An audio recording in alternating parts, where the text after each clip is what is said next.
Bapak Ibu yang kami hormati, pada kesempatan kali ini kita akan bahas sedikit tentang bobot nilai dan nilai ambang batas atau passing grade bagi Bapak Ibu guru yang akan melamar P3K Guru tahun 2023. Ini berdasarkan bedah keputusan Menpan RB RI nomor 649 tahun 2023. Baik, kita akan lihat Bapak Ibu guru seperti apa pengaturan bobot nilai dan juga ambang batas yang nanti akan diberikan oleh panitia atau Panselnas langsung ya. Baik Bapak Ibu, berdasarkan keputusan Menteri Pan RB di diktum ke-26 itu terkait dengan pembobotan nilai untuk materi soal seleksi kompetensi dan wawancara. Nah, di sini Bapak Ibu guru ada beberapa perbedaan terkait dengan Bapak Ibu guru yang melamar dari kebutuhan khusus dan di kebutuhan umum. Nah, di kebutuhan khusus itu diatur di diktum ke-26 ini pada poin A. Di sini dijelaskan untuk materi soal seleksi kompetensi teknis bagi pelamar pada kebutuhan khusus, bobot jawaban benar paling rendah 1 dan nilai paling tinggi 5, serta soal tidak terjawab bernilai 0.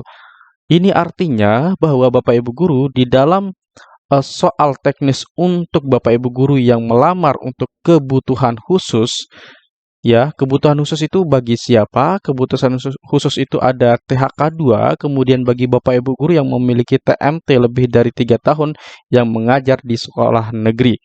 Nah, itu nanti untuk di soal teknisnya, Bapak Ibu guru akan diberikan poin, baik yang jawabannya paling tepat atau nanti yang tidak paling tepat dalam artian yang kurang tepat.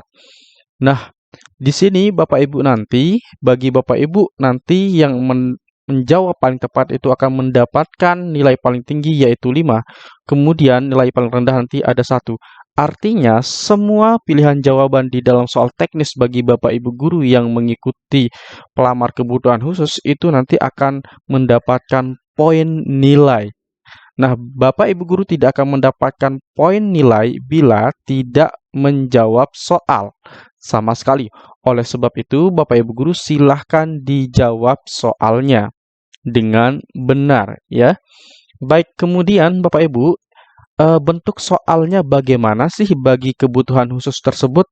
Nah, dari situs resmi Kemendikbud itu kami mendapatkan informasi bahwa bagi Bapak Ibu guru yang mengikuti seleksi kompetensi teknis yang di THK 2 dan juga non-ASN nanti diatur sebagai berikut. Pelamar dari kategori XTHK 2 dan guru non-ASN di sekolah negeri yang terdaftar di Data Pokok Pendidikan atau Dapodik dan memiliki masa kerja paling rendah 3 tahun mengikuti seleksi kompetensi yang terdiri atas kompetensi teknis berupa penilaian situasi kerja sederhana. Nah, nanti Bapak Ibu guru yang khusus pelamar kebutuhan khusus, Bapak Ibu akan diberikan nilai situasi kerja sederhana atau diberikan soal penilaian situasi kerja sederhana. Penilaian situasi kerja sederhana yang dimaksud itu bagaimana? Nah, karena kita sebagai guru pasti nanti persoalan yang diberikan adalah bagaimana kita mengajarkan siswa terkait dengan pembelajaran yang akan kita ajar, misalkan IPA, IPS, Matematika, PPKN, dan Bahasa Indonesia. Nah, itu yang perlu Bapak Ibu guru pelajari. Itu yang perlu Bapak Ibu guru jawab. Nah, nanti untuk jawabannya nanti poinnya akan pasti Bapak Ibu dapatkan ya. Jadi tidak ada jawaban salah di kompetensi teknis bagi Bapak Ibu guru yang THK 2 dan juga guru non-ASN di sekolah negeri yang mengajar paling rendah 3 tahun dan lebih dari 3 tahun. Nah, kemudian Bapak Ibu, kita lanjutkan ke poin B. Nah, di poin B ini bagi pelamar umum.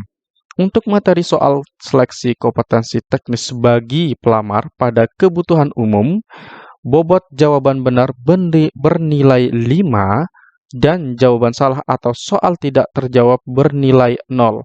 Nah, jadi di sini terlihat perbedaan Bapak Ibu guru di antara pelamar umum dan pelamar khusus. Bagi pelamar khusus, Bapak Ibu guru patut bersyukur bahwa diberikan kemudahan oleh kementerian untuk mengikuti PPG, untuk mengikuti seleksi P3K, itu maksud kami ya.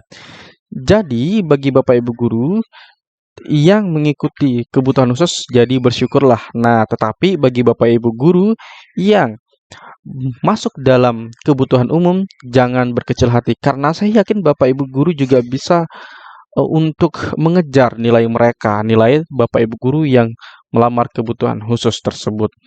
Nah, pertanyaan sebenarnya yang mendasar dari pikiran saya adalah apakah nanti kebutuhan khusus dan kebutuhan umum ini akan dibedakan formasinya ataukah akan disamakan? Nah, itu yang menjadi pertanyaan di sini Bapak Ibu guru. Karena saya selami dari peraturan dan juga saya cari informasinya di Kemendikbud di website resminya, itu tidak ada yang menyatakan ada pemisahan. Nah, berarti untuk sementara saya simpulkan untuk kebutuhan khusus dan umum itu nanti kemungkinan disamakan Bapak Ibu guru ya, atau dibersamakan seleksinya. Jadi oleh sebab itu jangan berkecil hati bagi Bapak Ibu guru yang mengikuti pelamar pada kebutuhan khusus. Mohon maaf, pada kebutuhan umum ya. Kemudian pada poin C Bapak Ibu itu untuk materi soal seleksi kompetensi manajerial, bobot jawaban benar yang paling rendah adalah 1 dan nilai paling tinggi adalah 4, serta soal tidak terjawab bernilai 0. Jadi, baik bagi pelamar umum dan pelamar khusus, untuk yang materi soal kompetensi manajerial ini sama Bapak Ibu guru poinnya, yang menjawab paling benar itu akan mendapatkan 4 dan nilai paling rendah itu adalah nilai 1. Dan bagi yang tidak menjawab itu tidak akan mendapatkan nilai. Kemudian untuk poin D kita lanjut. Untuk materi soal seleksi kompetensi sosiokultural, bobot jawaban yang benar paling rendah itu adalah 1. Dan paling tinggi itu adalah 4, serta soal tidak terjawab bernilai 0. Nah, berarti di sini nanti Bapak Ibu guru, bagi Bapak Ibu guru yang tidak menjawab itu akan mendapatkan nilai 0, bagi Bapak Ibu guru yang menjawab pasti akan mendapatkan poinnya. Jadi Bapak Ibu guru, pastikan Bapak Ibu guru tidak terlewat dari satu soal pun di dalam tesnya nanti. Kemudian di poin E, untuk materi soal wawancara, bobot jawaban benar paling rendah itu 1 dan paling tinggi itu adalah 4. Serta soal tidak terjawab bernilai 0. Sama dengan yang sosiokultural tadi, di soal wawancara itu nanti Bapak Ibu guru akan paling rendah akan mendapatkan nilai 1 dan nilai paling tinggi adalah 4 dan tidak mendapatkan nilai bagi Bapak Ibu guru yang tidak menjawab. Nah, bagi Bapak Ibu guru yang berminat mengikuti bimbel P3K Guru, kami akan eh, bimbelnya melalui tatap muka langsung melalui Zoom Meet. Nanti di sini kami bagi menjadi paket 1, kemudian paket 2, dan juga paket 3. Nah, di sini paket 1 itu untuk tanpa serdik guru kelas, kemudian paket 2 serdik guru kelas, kemudian paket 3 itu adalah guru semua mapel, ya. Kemudian bagi Bapak Ibu guru yang fasilitas yang Anda dapatkan nanti ada 10 pertemuan, gratis 13 tryout soal terakurat, kemudian gratis video rekaman bimbel, gratis handout file soal dan pembahasan. Cara pendaftaran bimbel, silakan Bapak Ibu guru ketik daftar P3K Guru, kirim ke WhatsApp kami di 081803358023. Pelaksanaan insya Allah nanti di bulan September tahun 2023. Oke, untuk diktum ke-30 Bapak Ibu guru kita bahas lagi ya. Nah, ini untuk nilai ambang batas atau passing grade-nya Bapak Ibu guru sebagaimana dimaksud pada diktum ke-28 yaitu nilai untuk seleksi kompetensi teknis sebagaimana tercantum pada lampiran yang merupakan bagian tidak terpisahkan dari keputusan menteri ini. Nah, nanti itu disesuaikan bagi Bapak Ibu guru ya. Nah, untuk Bapak Ibu guru yang melamar guru kelas, ya khusus guru kelas ini ya, nanti Bapak Ibu guru bisa lihat di berikutnya nanti disesuaikan, itu nanti contoh ini ya, untuk guru kelas itu 180, nanti untuk guru yang lain ada juga Bapak Ibu guru ya, untuk passing grade-nya. Nah, misalkan nih Bapak Ibu guru ya, bagi pelamar khusus, nah itu tidak ada passing grade bagi Bapak Ibu guru yang pelamar khusus, tetapi bagi Bapak Ibu guru yang pelamar umum itu ada passing grade-nya ya. Jadi itulah bedanya dari Bapak Ibu guru yang pelamar khusus dan umum. Kemudian bagi yang poin B itu untuk ambang batasnya adalah 117 untuk seleksi kompetensi manajerial dan sosiokultural.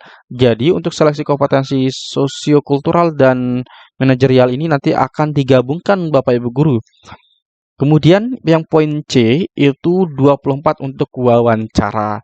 Nah, jadi itu Bapak Ibu guru semua yang kita bahas di sini berdasarkan aturan dan juga nanti untuk soal-soal di dalam bimbel itu berdasarkan apa yang telah diatur di dalam peraturan Kemenpan RB. Nah, berikut merupakan nilai ambang batas yang Bapak Ibu guru bisa lihat ya. Ini dari nomor 1 sampai nomor 21. Dari guru agama Buddha sampai dengan guru kelas itu 180 untuk ambang batasnya. Bagi Bapak Ibu guru yang ingin melihat ambang batasnya, silahkan di sini Bapak Ibu guru bisa simak. Ini dari nomor 22 sampai 30. Kemudian dari 31 sampai dengan 51. Kemudian ini berikutnya untuk 52 sampai 76 dan ini 77 sampai 79. Nah, itu saja yang dapat kami sampaikan Bapak Ibu guru. Semoga bermanfaat. Sekian dan terima kasih. Assalamualaikum warahmatullahi wabarakatuh.